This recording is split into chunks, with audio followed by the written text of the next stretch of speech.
इंजिनिअरिंगच्या अभ्यासक्रमामध्ये सर्वात कठीण समजला जाणारा मॅथमॅटिक्सचा जो पेपर असतो, मॅथमॅटिक्स 1, 2 आणि 3, त्यातला जो मॅथमॅटिक्सचा कालचा पेपर होता, तर या पेपरच्या बाबत हा प्रकार घडल्याचं निदर्शनास आलेलं आहे।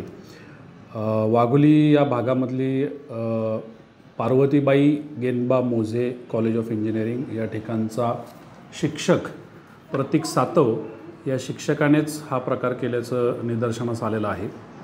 यामध्ये रात्री साधारण 2च्या दरम्यान युनिट 6 या क्राईमच्या पथकाला मिळालेल्या माहितीनुसार त्या ठिकाणी कारवाई करण्यात आली आणि त्या कारवाईमध्ये हा शिक्षक काही इतर विद्यार्थ्यांच्या मदतीने पेपर पूर्ण झालेल्या गठ्ठ्यांना बाहेर काढून त्यातले जे पेपर आहेत हे ज्या ज्या विद्यार्थ्यांना भीती वाटते की मी या पेपरमध्ये नापास होऊ शकतो त्याच्याकडून 15 ते 35 हजार रुपये दरम्यान पैसे प्राप्त करून घेऊन मग नंतरहून त्याच्याकडून पेपर भरून घेऊन तो पुन्हा त्या गठ्ठ्यात टाकून युनिव्हर्सिटीच्या चेकिंगला पाठवण्याच्या प्रयत्नात असताना झालेली ती कारवाई आणि त्या गठ्ठ्यांसहित त्याला त्या ठिकाणी ताब्यात घेण्यात आलं होतं आणि ती कारवाई पूर्ण करण्यात आलेली।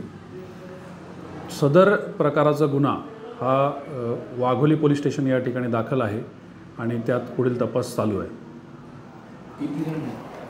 4 जण यामध्ये मुख्य आरोपी, मुख्य सूत्रधार प्रतीक सातव तसेच इतर 3 जण यामध्ये आरोपी आहेत। सर किती रुपये पेपरसाठी घेत होते असं काही समजलं? प्राथमिक माहिती जी प्राप्त होती त्याच्याप्रमाणे 15,000 ते 35,000 रुपये त्याच्या कुवतेप्रमाणे देऊन त्यांच्याकडून अशा पद्धतीने हा पेपर पास करून घेण्याचा गोरखधंदा चालू होता।